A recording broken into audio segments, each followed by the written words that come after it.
Hola, hola, buenas tardes, ¿todo bien? ¿Me escuchan?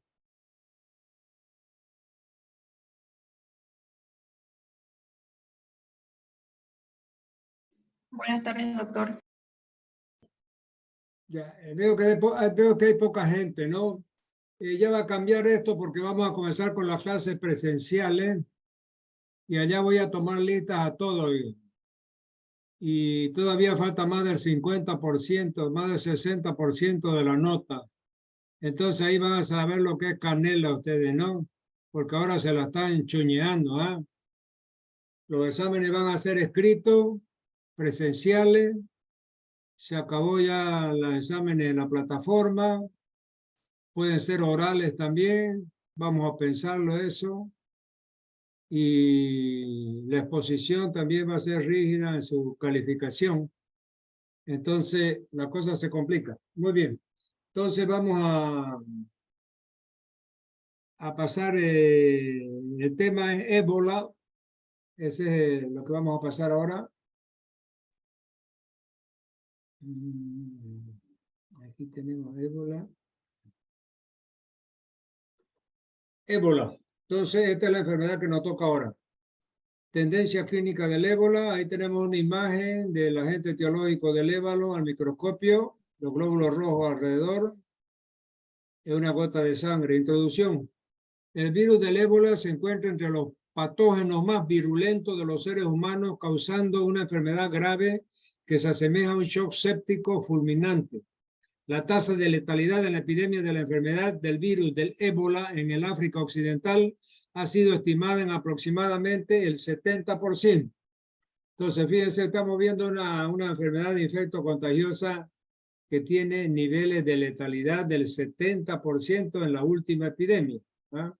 Una enfermedad gravísima y por lo tanto hay que tomar mucha atención en la prevención de esta enfermedad. Tercero, no está disponible terapia aprobada para el tratamiento de esta enfermedad. O sea que fíjense que el tratamiento viene a ser un poco medio sintomático porque no hay un protocolo aprobado, es decir, para el tratamiento de esta enfermedad. Es decir, que todavía estamos en pañales con relación al tratamiento. Sigamos, agente etiológico. El agente etiológico de esta enfermedad es el virus del ébola. Sigamos. Información clínica epidemiológica. El agente entonces es un virus de ARN, o sea, de ácido ribonucleico, 5 especies distintas. Es decir, en el Zaire hay el Bundibugyo, el Reston en Sudán, el Thai Forest también de Sudán, y puede sobrevivir varios días en fluidos y materiales desecados. Se inactiva con calor de 60 grados durante 60 minutos y con radiación ultravioleta. Es susceptible al hipoclorito de sodio y desinfectantes de alto nivel. La congelación o refrigeración no lo inactiva. Hasta el momento no existe vacuna o tratamiento específico, lo que habíamos dicho.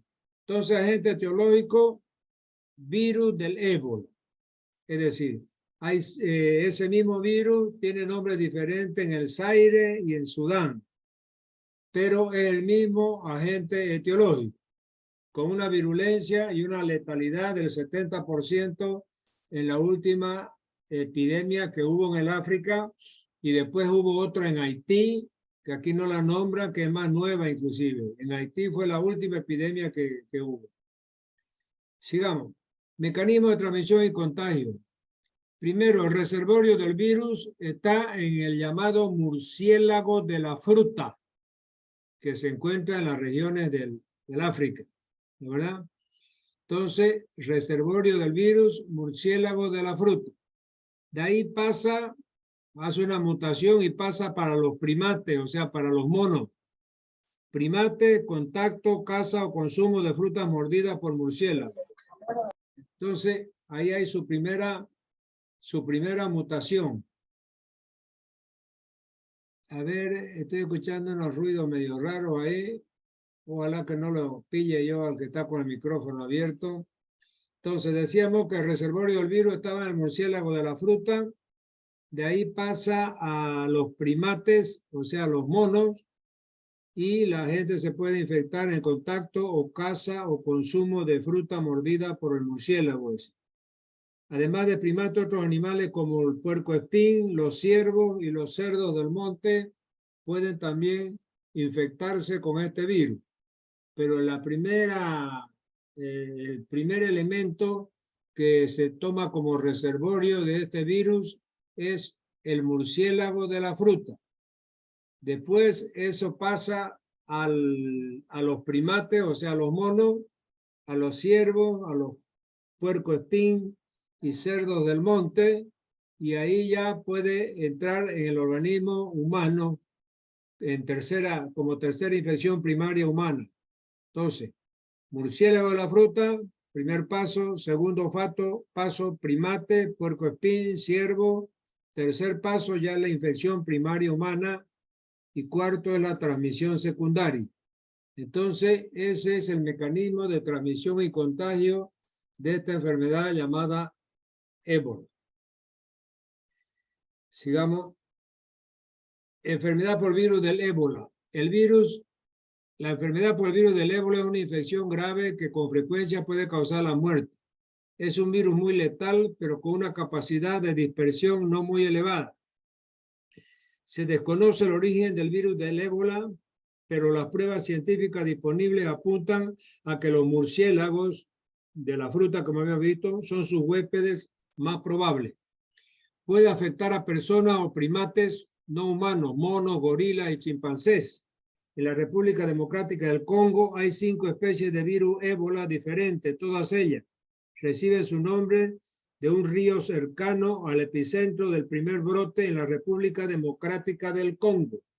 Entonces, el nombre de ébola que le han puesto al virus, que es el agente etiológico de esta enfermedad, deriva de un pueblo que está en la República Democrática del Congo y que se llama Ébola, ese poblado. Entonces, de ahí viene el nombre de esta enfermedad y del virus que la provoca. Muy bien, hasta aquí hemos repetido nuevamente el mecanismo de transmisión. Entonces, murciélago de la fruta, después los primates, después va a otros animales como el puercoespín, como los ciervos, etcétera.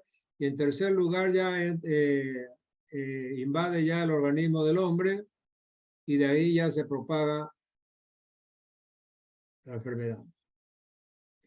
¿Cómo se transmite el ébola? Nuevamente uno de los virus más peligrosos para el hombre, identificado por primera vez en 1976 en la República Democrática del Congo y en Sudán. Toma su nombre del río Ébola en la República Democrática del Congo. Nuevamente también se encuentra en los murciélagos de la fruta, familia de los Theropodidae, que es el que aloja los virus. Síntomas. Entonces vamos a comenzar con el cuadro clínico. Inicialmente hay fiebre repentina, gran debilidad, dolor muscular y dolor de cabeza. Entonces, fiebre, debilidad y dolor de cabeza, y además de mialgias. Repetimos, mialgias, cefalea, debilidad y fiebre. Son los 4 primeros síntomas que aparecen.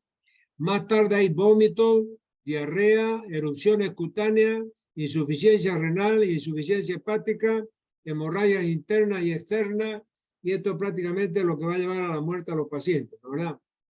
Se transmite por contacto directo con sangre infectada, excremento o con el sudor. Relación sexual con una persona infectada, también hay la transmisión sexual, manejo sin protección de un cadáver contaminado y manipulación de objetos infectados. No existe vacuna, no hay tratamiento. Entonces ya vamos a ver cuando veamos la prevención, el tipo de indumentaria que utilizan aquel personal de salud que va a ir a hacer el bloqueo del foco por ser altamente contagiosa esta enfermedad y altamente letal, ¿verdad?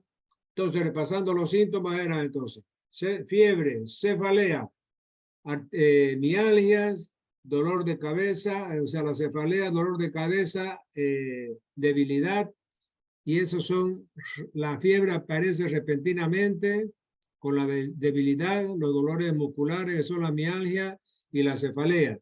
Más tarde aparece entonces vómito, diarrea, erupción en la piel, insuficiencia hepática, insuficiencia renal y hemorragias internas que llevan y externas que llevan a la muerte del paciente. Se transmite por contacto directo con sangre infectada, por relación sexual, por manejo sin protección de cadáveres contaminados o manipulación de objetos infectados. Ese entonces nos repite el mecanismo de transmisión. No existe vacuna y no hay tratamiento.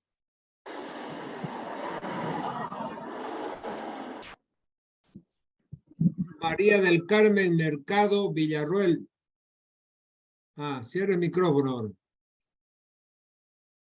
Bueno, vamos a seguir entonces. Huésped. Se considera que los murciélagos de la fruta, en particular el Ipsignathus monstrosus, Epomus franketti y Myonicetis torquata, que son los nombres científicos, siempre están en latín, son posiblemente los huéspedes naturales del virus del ébola en el África. Por ello, la distribución geográfica de los ébola virus puede coincidir con la de dichos murciélagos. Entonces, en definitiva, el reservorio de esta enfermedad es el murciélago de la fruta, que se encuentra en el África y en Sudán. Es el primer lugar donde se encontró este virus y de ahí puede pasar a una segunda generación a otras clases de animales como los monos, los chimpancés, puede infectar también los ciervos, el puerco espín, puerco del monte, y después ya en una tercera generación infecta al hombre y le produce esta enfermedad que estamos viendo. Toda la población es altamente susceptible. No presentan anticuerpos o inmunidad para dicho virus. Muy bien. Vamos a ir entonces de nuevo. Síntomas iniciales. La enfermedad del ébola solo se contagia después de que empiezan los síntomas. Los síntomas pueden aparecer entre 2 y 21 días después de la exposición. Entonces, eso se llama periodo de incubación. Si yo le pregunto, ¿cuál es el periodo de incubación del ébola? De 2 a 21 días. Ahí ya, cuando termina el periodo de incubación, comienza la fiebre, la cefalea, la diarrea, los vómitos, dolor de estómago, sangrado y púrpuras en la piel, que son los moretones aquí, pero técnicamente hay que decir púrpura, y dolores musculares. Entonces habíamos visto lo mismo. Viene una fiebre repentina con mialgia, artralgia, cefalea, después aparece la hemorragia interna, la insuficiencia hepática, insuficiencia renal y el paciente se muere. Como no hay vacuna y el tratamiento también, no hay un tratamiento efectivo. Sigamos. ¿Cuáles son los síntomas del ébola? Nuevamente, fiebre, dolor de cabeza, dolor muscular, debilidad, diarrea, vómito, dolor abdominal, hemorragia, síntomas que pueden llegar a aparecer entre los 2 y 21 días, que es el tiempo de ocupación. La recuperación del paciente depende de su respuesta inmunitaria. Las personas que se recuperan de la infección por el virus del ébola producen anticuerpos que duran por lo menos 10 años. Entonces, fíjense que se ha hecho un estudio, las personas que ya han tenido la enfermedad quedan con altos niveles de anticuerpos que le pueden durar 10 años y esos 10 años lógicamente van a estar protegidos de la enfermedad. Sigamos. Bueno, muy bien, aquí acaba entonces el asunto de ébola.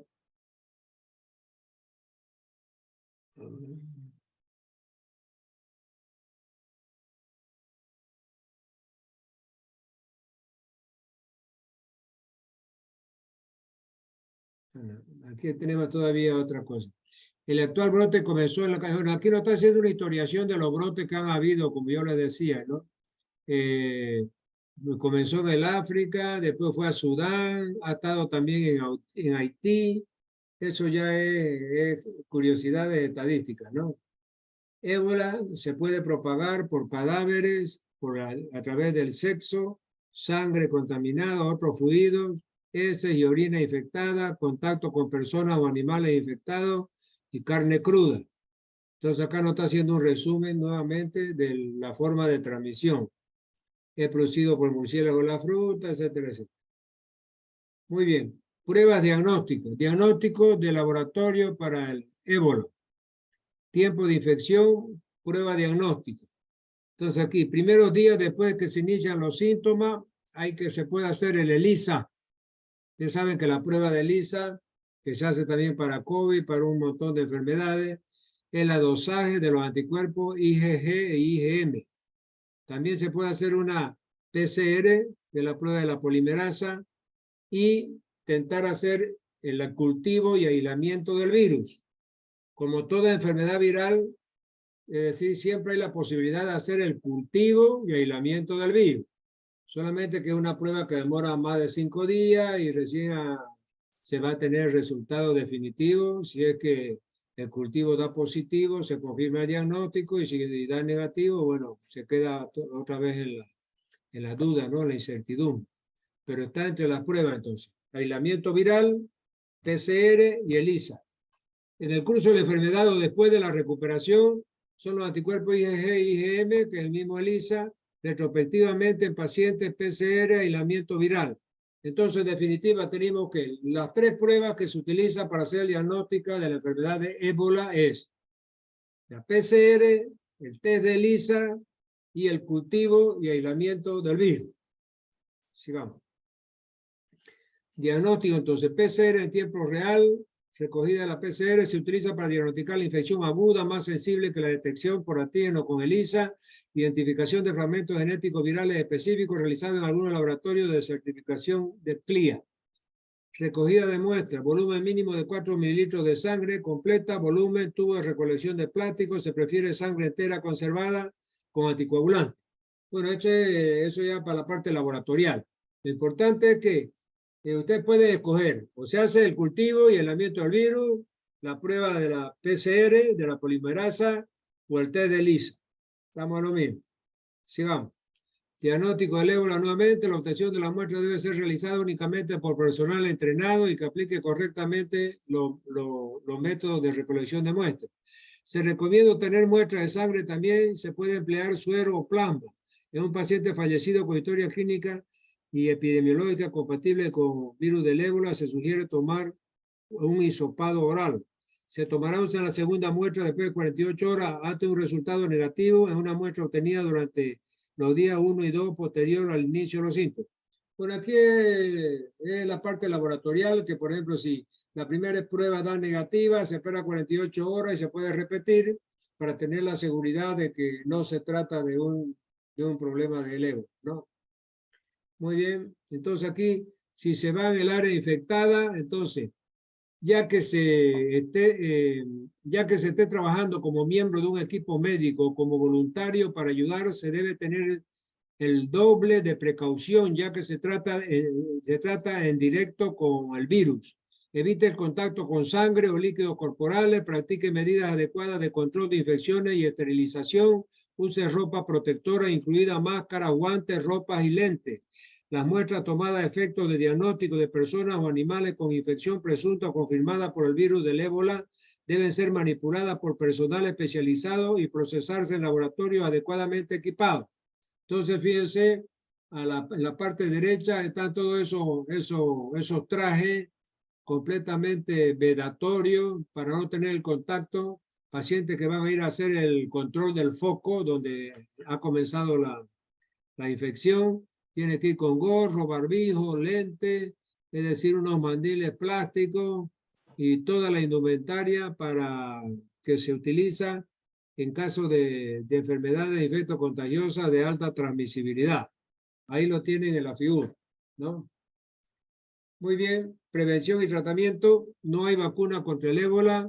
Se están probando varios, pero ninguno está aún disponible para uso clínico. Los casos graves requieren cuidado intensivo. Los enfermos suelen estar deshidratados y necesitan rehidratación por vía intravenosa u oral con soluciones que contengan electrolitos. Tampoco hay ningún tratamiento específico, aunque se están evaluando nuevos tratamientos farmacológicos. Entonces, fíjense que el tratamiento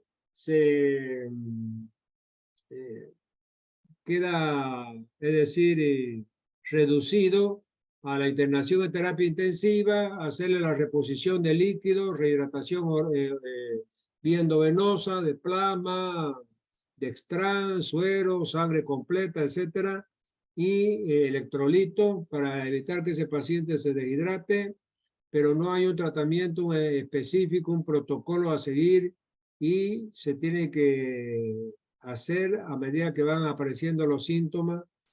Si ya comienza la falla renal, si comienza la hemorragia, entonces tanto interna como externa, hay que hacerle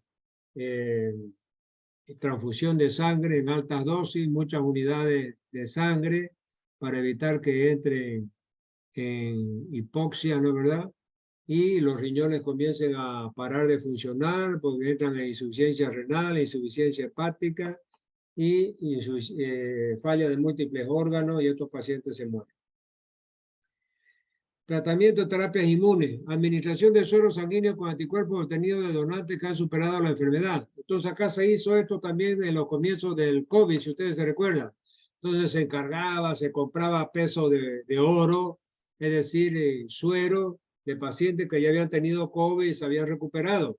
Entonces lo mismo se hace acá, es administración de suero sanguíneo con anticuerpos obtenidos de donantes que han superado la enfermedad.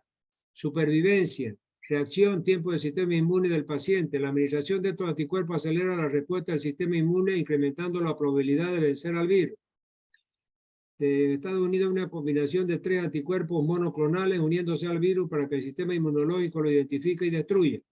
Entonces, fíjense que en los Estados Unidos se utilizan anticuerpos monoclonales que se unen al virus del ébola y que el sistema inmunológico, para que el sistema inmunológico identifique al virus y lo destruya.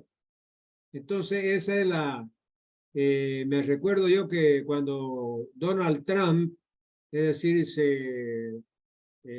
se infectó de COVID, me recuerdo de que hicieron una entrevista con su equipo médico y ahí dijeron de que estaba recibiendo estos anticuerpos monoclonales en esa época del COVID. Entonces, estos anticuerpos monoclonales del que está hablando son estos mismos anticuerpos monoclonales que, ¿qué es lo que hace? El anticuerpo va y ubica al virus en el cuerpo, en el organismo, y se adhiere al virus. Al adherirse ese anticuerpo monoclonal, el resto del sistema inmunológico, es decir, detecta dónde está el virus y de esa forma lo va destruyendo. Pero eso no quiere decir que haya sido la panacea y la enfermedad todavía permanece incurable, pero hay casos que se han salvado o con suero sanguíneo inmune de pacientes que han superado la enfermedad o con este tratamiento de anticuerpos monoclonales que le ha ayudado a superar la enfermedad. Bueno, drogas experimentales también han aparecido, TKM, ébola en Canadá, y el Abigam en Japón, medicamento prescrito para la gripe que se cree que puede tener algún efecto o un efecto similar contra el ébola, pero todavía están en estudio, están en experimento esas nuevas drogas, la TKM en Canadá y el Abigam en Japón. Muy bien. Historia natural de la enfermedad, resolución, shock hipovolémico, haciendo que dejen de funcionar muchos órganos, falla orgánica definida como una disfunción progresiva y en ocasiones secuencial del sistema fisiológico en presencia de un cuadro de sepsis sistémica. Hasta el momento no hay vacuna ni tratamiento específico. Lo vuelve a repetir. Fíjense que la resolución de la enfermedad, es decir, llega a una falla multisistémica, o sea, una falla de múltiples órganos con presencia muchas veces de un cuadro de sepsis sistémica diseminada y muerte del paciente. Ébola, prevención, ya hemos visto, evitar la comida cruda, sobre todo la carne de esas especies animales, lavarse las manos con jabón y mantener una higiene adecuada, acudir a un centro asistencial, los trabajadores sanitarios, utilizar guantes y luchar contra la enfermedad con todas las medidas de bioseguridad. Aquí tenemos entonces la vestimenta de un paciente, de una enfermera, un médico, qué sé yo, que está pronto para ir a atender a un paciente que está infectado con ébola, que ya debe estar internado en una terapia intensiva, etcétera. Había, fíjense, toda la indumentaria que tiene que usar para no infectarse con el virus. Aquí también tenemos otro equipo de atención. Fíjense que este ya tiene una máscara con un proveedor de oxígeno, es decir, es una fuente interna de provisión de oxígeno. O sea, porque, es decir, el paciente para evitar ese elemento del virus que ya puede estar en el aire, es decir, tiene que tener una fuente interna de oxígeno para poder entrar a esos ambientes y poder, es decir, sacar los cadáveres, manipular los cadáveres, etcétera, en caso de epidemia, ¿verdad? Son trajes bien sofisticados para hacer el transporte de cadáveres, el transporte de fluidos, etcétera, de secreciones de pacientes que están con ébola. Muy bien. Entonces, con eso terminamos este tema que es el ébola. Ya ustedes han tenido una idea más o menos extensa de lo que es esta enfermedad y lógicamente yo me vi obligado a introducir este tema del ébola, siendo una enfermedad relativamente nueva, pero ya que ya ha causado varias epidemias, tanto en el África como en Sudán y también en Centroamérica, en Haití. Fue la última epidemia que tuvimos en el 2005, 2006, por ejemplo, con relación al ébola. Muy bien, entonces, si hay alguna pregunta, adelante, si no, nos veríamos con ustedes mañana sábado con la gente que expone para seguir avanzando ese asunto de la exposición y yo voy a hacer la invitación Zoom con los grupos que tienen que poner el día de mañana. Ok, un abrazo a todos entonces, chao, chao, nos vemos. Igualmente, doctor, buenas tardes. Hasta luego, doctor, buenas tardes. Gracias. Ya, chao, chao.